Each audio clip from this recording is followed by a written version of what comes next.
Good morning बच्चों। आज मैं आप लोगों के समक्ष कक्षा 7 जो एनसीईआरटी पैटर्न पर आधारित है इस बुक को सॉल्व करने जा रही हूँ। तो आइए देखते हैं इसका पहला अध्याय क्या है। इसके पहले अध्याय में दिया गया है कि पूर्णांक की समझ।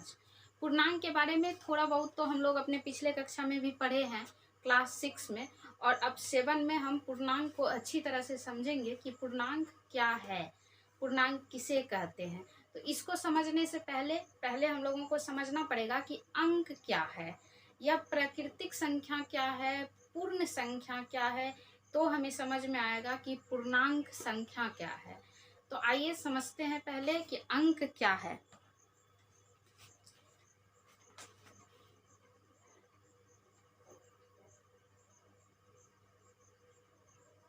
अंक 0, 1, 2, 3, 4, 5, 6, 7, 8, 9।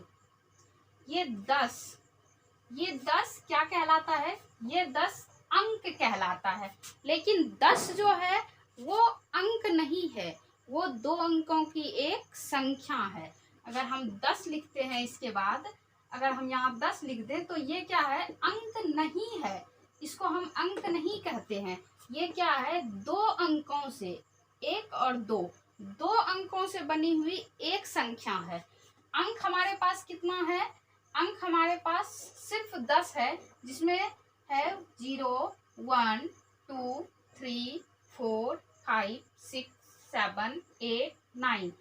यही हमारा अंक है। जिस तरह से हिंदी में बिना क ख के हम लोग वर्ण शब्द नहीं लिख पाते हैं, वाक्य नहीं लिख पाते हैं, उसी तरह बिना अंक के गणित में हम संख्या को नहीं व्यक्त कर पाएंगे। कोई भी संख्या लिखने अगर हमें कहा जाए तो अगर हमें अंक के बारे में पता नहीं होगा, अंक हम नहीं जानेंगे, तो हम संख्या को नहीं लिख सकते हैं। जिस तरह से इंग्लिश सीखने के लिए इंग्लिश अल्फ़ाबेट को सीखना जरूरी है, उसी तरह मैथ को सीखने के लिए अंकों को सीखना जरूरी है, अंकों को जानना जरूरी है। तो हम लोग जानते हैं कि अंक कितने हैं?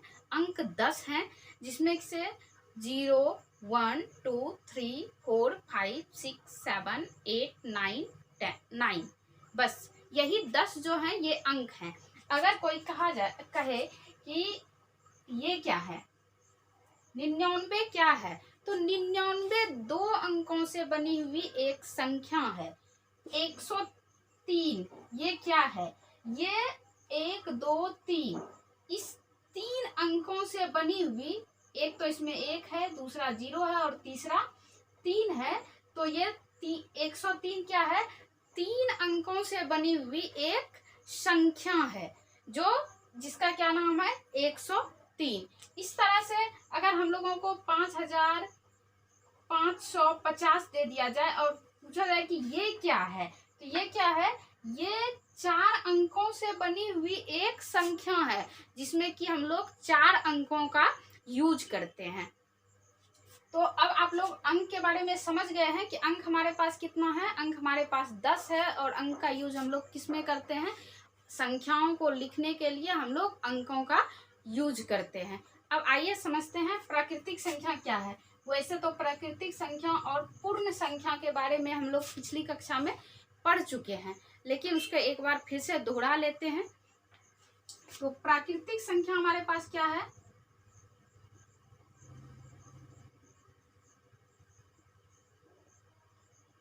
संख्या। प्राकृतिक संख्या क्या है? प्राकृतिक संख्या का परिभाषा है कि गिनती की संख्या को, जहां से कि हम लोग गिनती को स्टार्ट करते हैं। मान लीजिए आप इस जगह पे खड़े हैं और यहाँ से आपको गिनती स्टार्ट करना है, तो जैसे आप इस जगह पे आते हैं तो क्या करते हैं? आप 1 कंप्लीट कर लेते हैं। इस जगह से जैसे यहाँ आते हैं तो 2 कंप्लीट कर लेते हैं। यहाँ से तीसरा पैर जैसे रखते हैं तो आप 3 कंप्लीट कर लेते हैं।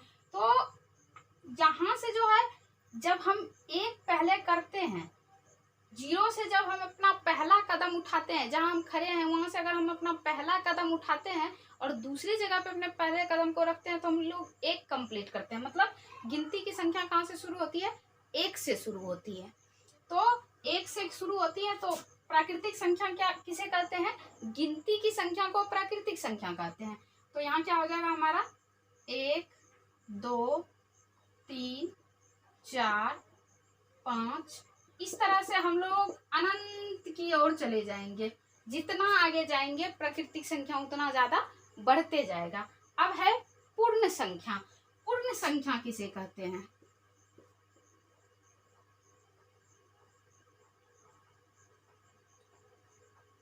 पूर्ण संख्या क्या है? हम लोग पहले परिभाषा पढ़ चुके हैं क्लास 6 में कि गिनती की प्राकृतिक संख्याओं के परिवार में अगर हम लोग जीरो को ऐड कर देते हैं, प्राकृतिक संख्या जो लिखते हैं अगर उसको लिखने से पहले उसके आगे में हम लोग जीरो दे देते हैं तो वो क्या कहलाती है? वो पूर्ण संख्या कहलाती है। तो पूर्ण संख्या हमारा क्या हो जाएगा? 0 1 2 3 4। ऐसे इस तरह से हम लोग अनंत की ओर जा सकते हैं। अगर ये पूछा जाए हमको कि क्या प्रत्येक पूर्ण संख्या एक प्राकृतिक संख्या है? नहीं है। कैसे नहीं है? क्योंकि 0 एक पूर्ण संख्या है जबकि 0 प्राकृतिक संख्या नहीं है।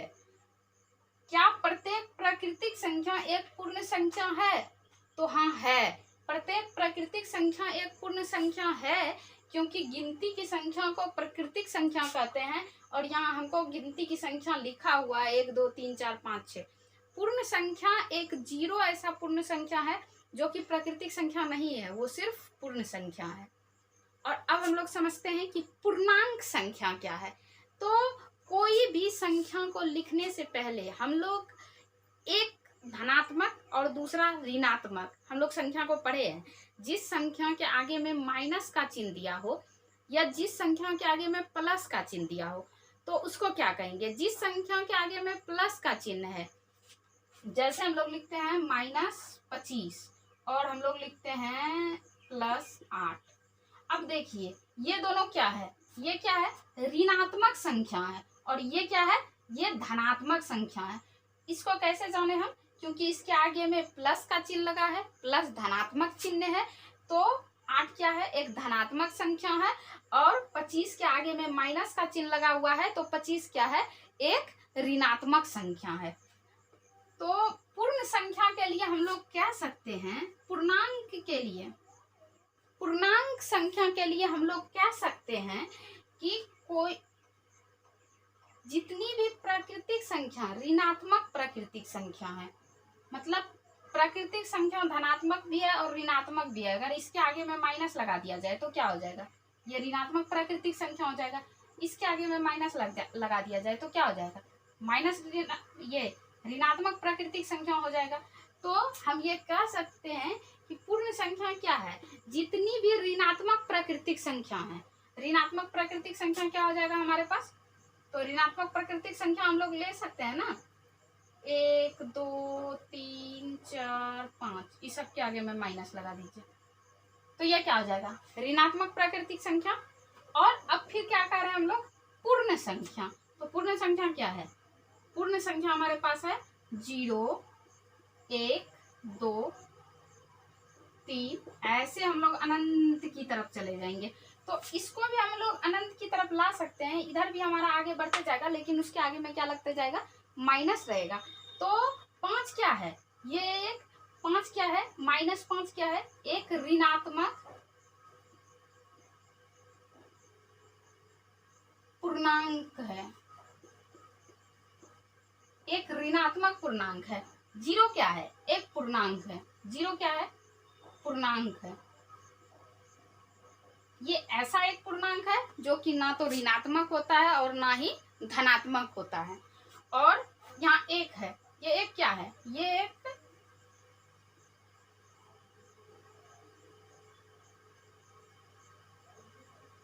धनात्मक पूर्णांक है। 1 क्या है? एक धनात्मक पूर्णांक है। 2 क्या है? एक धनात्मक पूर्णांक है। 3 क्या है? एक धनात्मक पूर्णांक है। -3 क्या है? एक ऋणात्मक पूर्णांक है। 0 क्या है? 0 एक पूर्णांक है। तो अब हम ये कह सकते हैं ना कि पूर्णांक की अगर परिभाषा कहा जाए तो हम लोग कह सकते हैं कि जितनी भी ऋणात्मक प्राकृतिक संख्याएं हैं और जितनी भी पूर्ण संख्याएं हैं उन लोगों को अगर सामूहिक रूप से लिखा जाए तो उनसे जो एक समूह बनता है, उससे जो एक समूह तैयार होता है, वह क्या, वह ही पूर्णांक संख्या है। उसे ही हम लोग पूर्णांक संख्या कहते हैं। ऐसे पूर्णांक को समझने के लिए हम एक संख्या रेखा का भी उपयोग करेंगे। आइए हम देखते हैं संख्या रेखा पे कैसे पूर्णांक को निरूपित करेंगे। ऐसे इससे पहले हम लोगों को यह भी जानना जरूरी है कि ऋणात्मक संख्या, जितनी भी ऋणात्मक संख्याएं हैं वह 0 से हमेशा क्या है, छोटी ही होती है ऋणात्मक संख्याएं, और जितनी भी धनात्मक संख्याएं हैं वो हमेशा 0 से बड़ा ही होता है। ऋणात्मक संख्या 0 से छोटा होता है और धनात्मक संख्या 0 से बड़ा होता है। ऋणात्मक संख्याएं 0 के बाएं साइड में लिखा होता है और धनात्मक संख्याएं 0 के दाएं साइड में लिखा होता है। जब दाएं से हम लोग बाएं की तरफ मुड़ते हैं, जब दाएं से हम लोग बाएं की तरफ जाते हैं तो हम लोग क्या होते हैं, घटते जाते हैं। अब धीरे धीरे हम लोग नीचे उतरते जाते हैं। लेकिन अगर बाएं से दाएं की तरफ जाते हैं तो हम लोग क्या होते हैं, धीरे धीरे बढ़ते जाते हैं। चाहे बहुत बड़ी ऋणात्मक संख्याएं क्यों ना हो, वह हमेशा क्या होती है, 0 से छोटी ही होती है। और ऋणात्मक संख्या में एक और कंडीशन है कि जितनी बड़ी ऋणात्मक संख्या होगी वो उतनी ही छोटी ऋणात्मक संख्या होगी। अगर दो ऋणात्मक संख्याओं के बीच में हमको तुलना करना है तो अगर -8 और -15 के बीच में तुलना करना है कि इसमें से बड़ा कौन है, तो उसमें बड़ा होगा -8, क्योंकि ऋणात्मक संख्या में जो संख्या छोटी होती है वही संख्या बड़ी होती है, और धनात्मक संख्या में जो संख्या बड़ी है वही बड़ी है, लेकिन ऋणात्मक संख्या में जो संख्या छोटी होती है वही सबसे बड़ी होती है। तो आइए हम लोग देखते हैं कि संख्या रेखा पे पूर्णांक को कैसे निरूपित किया जाता है। हम एक रेखा लेते हैं। ये रेखा ऐसे कर दिया गया है, मतलब इसको हम इधर भी बढ़ा सकते हैं और इधर भी इसको बढ़ा सकते हैं। इसके बीचों बीच एक बिंदु लेते हैं, ये बिंदु 0 है। इस बिंदु को हम लोग 0 कहते हैं। और अभी हम कुछ देर पहले ही आपको बताए कि 0 के दाईं तरफ जब हम लोग बढ़ेंगे, इधर बढ़ेंगे, तो क्या होगा, हम लोग आगे बढ़ेंगे, बढ़ते क्रम में जाएंगे, तो इधर क्या हो जाएगा हमारा संख्या। अभी तक ये एक रेखा है, लेकिन इस पे जब हम लोग संख्या को निरूपित कर देंगे तो ये क्या बन जाएगा, ये एक संख्या रेखा बन जाएगा। तो अभी ये यहाँ 0 है, तो 0 के बाद 1 2 3 4 5 6 7 8 9, इस तरह से हम लोग और आगे तक जा सकते हैं। लेकिन 0 के बाईं तरफ हमेशा क्या होती है, ऋणात्मक संख्याएं आती है। तो इधर क्या हो जाएगी, -1 -2 -3 -4 -5 -6 -7 -8 -9 -10, इस तरह से हम लोग और आगे इसमें भी जा सकते हैं। तो इसको देखिए, 0 क्या है, हमारा मिडिल पॉइंट है, और 0 से जब हम लोग दाईं तरफ जाते हैं तो हम लोग क्या होते हैं, बढ़ते क्रम में जाते हैं। 1 2 3 4 हम लोग और आगे बढ़ते जाते हैं। लेकिन 0 से बाईं तरफ जब हम लोग आएंगे तो हम लोग क्या होते हैं, घटते जाते हैं।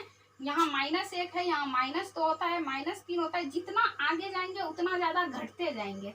इसलिए क्या होता है कि जो माइनस में अगर 2 संख्याओं को दिया हुआ है तो जो संख्या छोटा है वही संख्या बड़ा होगा, और जो संख्या बड़ा है वही संख्या क्या हो जाता है, छोटा हो जाता है। जब हम लोग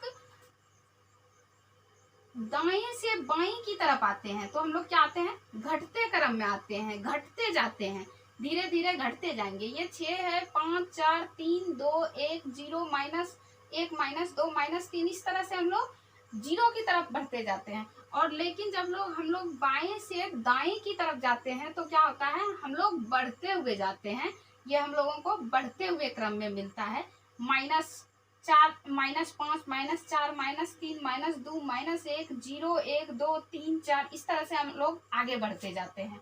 और दूसरी बात कि 0 हमेशा क्या होती है, जितनी भी ऋण पूर्णांक संख्याएं, चाहे वो बहुत बड़ी हो चाहे वो बहुत छोटी हो, उससे हमेशा जीरो क्या होता है, बड़ा ही होता है। लेकिन जितनी भी धन पूर्णांक दी हुई है उससे जीरो हमेशा क्या होता है, छोटा होता है। धन पूर्णांक से जीरो छोटा होता है और ऋण पूर्णांक से जीरो बड़ा होता है। अब आप लोग अंक, प्राकृतिक संख्या, पूर्ण संख्या एवं पूर्णांक ये सबको अच्छी तरह से समझ गए हैं। इस क्लास को हम यहीं समाप्त करते हैं। फिर मिलते हैं आपसे अगले क्लास में 1.1 को लेके अगले दिन। तब तक के लिए नमस्कार।